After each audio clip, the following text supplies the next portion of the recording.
Hello friends, once again welcome back to our channel. आज हम अपने गार्डन के कुछ फ्लावरिंग प्लांट्स और फोलिएज प्लांट को दिखाएंगे और साथ ही साथ रिकमेंड करेंगे कि आप चाहे तो इस टाइम पे इस प्लांट को लगा सकते हैं। तो सबसे पहले हमारा ये फ्लावरिंग प्लांट है, जो आपको अभी से लेके इनफैक्ट ये फरवरी से लेके और नवंबर तक ब्लूमिंग करते हैं और इस टाइम पे इतनी कड़ी धूप में भी ये बहुत ही अच्छे तरीके से खिल रहे हैं। और ये सारे इंडोर प्लांट्स हैं जो हमने इसे शेडी प्लेस पे रखा हुआ है। तो आप चाहे तो ये सारे पौधे अपने गार्डन में ऐड कर सकते हैं, नर्सरी से ला सकते हैं। और कटिंग इस टाइम पे बहुत लोगों से नहीं लग पाएगी क्योंकि अभी काफ़ी तेज़ धूप पड़ रही है। और कटिंग में है कि थोड़ी सी अगर इनकी मिट्टी अगर नमी ना रहे तो ये तुरंत ख़राब हो जाते हैं। तो अभी आप चाहें तो ऐसे नर्सरी से लेके आप प्लांट को लगा सकते हैं। तो सबसे पहला ये हमारा देसी ओलिएंडर है जो कनेर कहते हैं और ये काफ़ी अच्छे से ब्लूमिंग करते हैं। एक बंचेज में इनके फ्लावर्स आते हैं और एक दिन के फ्लावर होते हैं, बाकी स्पेंड हो जाते हैं। तो इसमें हमने कोई भी कंपोस्ट का इस्तेमाल नहीं किया है। किचन से जो भी वेस्टेज निकलते हैं उनका ही लिक्विड फर्टिलाइज़र बना के इसे हमने दिया है। तो 15 डेज़ पे आप चाहें तो लिक्विड फर्टिलाइज़र बना के आप इनमें इस्तेमाल कर सकते हैं।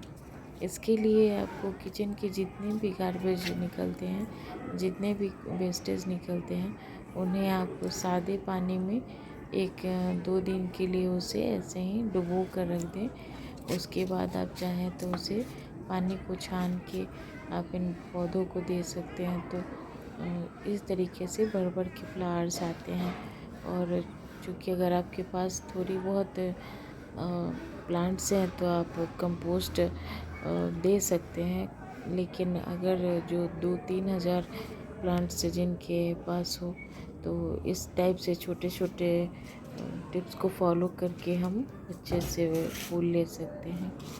और इसमें सबसे पहले हम इसमें बोगनविलिया को रखेंगे क्योंकि ये इसमें ना कोई इंसेक्ट वगैरह लगते हैं और ना ही इसमें बहुत ज़्यादा हमें केयर करने की ज़रूरत पड़ती है। बस इनकी और पानी भी ऐसा है कि गमले की मिट्टी अगर 2 दिन तक सूख भी जाए तो बहुत ज़्यादा फ़र्क नहीं पड़ता है। और ये आपको भर के फ्लावर देंगे और ये पेपर की तरह इनके फ्लावर्स होते हैं, बहुत सारे कलर्स में आते हैं। इन्हें आप चाहे तो इनकी हाइट भी आप दे सकते हैं और लेकिन गमले में अगर लगाया है तो इनकी हाइट छोटी ही रखें तो देखने में ज़्यादा अच्छी लगती हैं। उसके बाद आता है टिकोमा का पौधा। इसमें टिकोमा में 2-3 कलर्स आते हैं। तो ये येलो गोरी चोरी भी नहीं हम कहते हैं। तो इन्हें आप बहुत सारे लोग अपने गेट का जो एंट्रेंस होता है वहाँ लगाते हैं। ये बड़े पेड़ के रूप में डेवलप होते हैं, लेकिन ये 2 साल पुराना पौधा है। अगर यही पौधा ज़मीन पे रहता तो काफ़ी बड़ा हो गया रहता। लेकिन इन्हें हम प्रून कर के इनकी हाइट मेंटेन कर रखी है क्योंकि गमले में अगर बहुत ज़्यादा बड़े पौधे आप लगाते हैं तो जब आंधी तूफान ये सब आते हैं तो पौधे तो टूटते ही हैं और साथ ही साथ हमारा जो पॉट्स होते हैं उनके भी नुकसान हो जाते हैं। तो हाइट छोटी ही रहे तो ज़्यादा अच्छा है। उसके बाद जैस्मिन की वैरायटी है, मोगरा है ये। आप चाहें तो इस टाइम पे मोगरा भी लगा सकते हैं, वो भी आपको बहुत सारे अभी 5 से 6 महीने के अंदर में ये पर मंथ ये फ्लावरिंग देंगे आपको। तो इसके लिए भी आप इन्हें मोगरा के प्लांट को भी लगा सकते हैं। और ये हमारा देसी गुड़हल है। देसी गुड़हल के तो सारे पौधे काफ़ी अच्छे होते हैं और ज़ीरो मेंटेनेंस पे ये आसानी से चलते रहते हैं। इनके भी फूल एक दिन के लिए होते हैं और नेक्स्ट डे ये स्पेंड हो जाते हैं। लेकिन अगर आप बिगिनर हैं तो गुड़हल के प्लांट को आप ज़रूर लगाइए। इससे आपका जो पूजा की रिक्वायरमेंट है वो भी पूरी हो जाएगी और आपके गार्डन में फूल भी आपको मिलते रहेंगे। इसमें भी बहुत सारे कलर्स आते हैं और हाइब्रिड वैरायटी के जो गुड़हल होते हैं तो वो काफ़ी डेलिकेट होते हैं, उन्हें थोड़ा सा संभालना मुश्किल हो जाता है। लेकिन ये सारे देसी हैं और इतनी तेज़ धूप में ये एक दिन पानी नहीं देने की वजह से जो इनकी न्यू ग्रोथ हो रही थी वो झुलस गई हैं। तो अभी के टाइम पे ऐसा है कि आपको इन सब में अच्छे से पानी वानी का इस्तेमाल करना पड़ेगा, वरना ये बहुत जल्द अभी ख़राब हो जाएंगे। चूँकि मई जून में इन पौधों को बचाना मुश्किल हो जाता है। किसी भी तरीके के पौधे हैं मई जून में आपको उसके लिए थोड़ा सा टफ टाइम होता है। तो उसमें है कि आप गमले की मिट्टी को सूखी ना होने दें, वरना ये एक दिन के अंदर में ख़राब हो जाते हैं। उसके बाद हमारा आता है इस टाइम पे आप बल्ब वाले पौधे भी लगा सकते हैं। बल्ब वाले जितने भी पौधे हैं आप इस टाइम पे आसानी से ग्रो कर सकते हैं।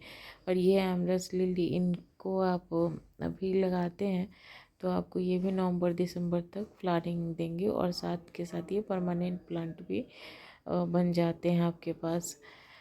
क्योंकि ये फ्लावर जो पहले से खिले हुए हैं ये ज़्यादा दिन नहीं टिक पाएंगे, तो इनके स्टिक जो निकले हुए हैं इन्हें हम कट करके हटा देंगे ताकि पौधे की ग्रोथ भी अच्छी होती रहे और नेक्स्ट मंथ या आगे जाके ये हमारे पौधे जो ब्लूमिंग दें तो वो काफ़ी दिनों तक टिके रहेंगे।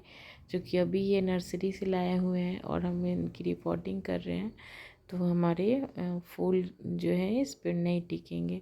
तो इसके लिए हमने इन सब की फूलों की जो स्टिक बनी हुई थी इसे हमने कट करके हटा दिया था। और इसमें हम कोई भी अभी कंपोस्ट नहीं रखे हुए हैं, क्योंकि ये सारे मिट्टी हमारे अच्छे से बनाए गए हैं। तो आप चाहें तो कंपोस्ट यूज़ भी कर सकते हैं और चाहे तो नहीं भी कर सकते हैं। लेकिन वर्मी कंपोस्ट अगर 25% अगर आप दे देते हैं तो ब्लूमिंग अच्छी होगी। और साथ ही ये हमारे कुछ वेजिटेबल प्लांट्स हैं जिन्हें आप इस टाइम पे ग्रो कर सकते हैं और ये फरवरी मंथ के लगाए हुए प्लांट्स हैं। Thanks for watching.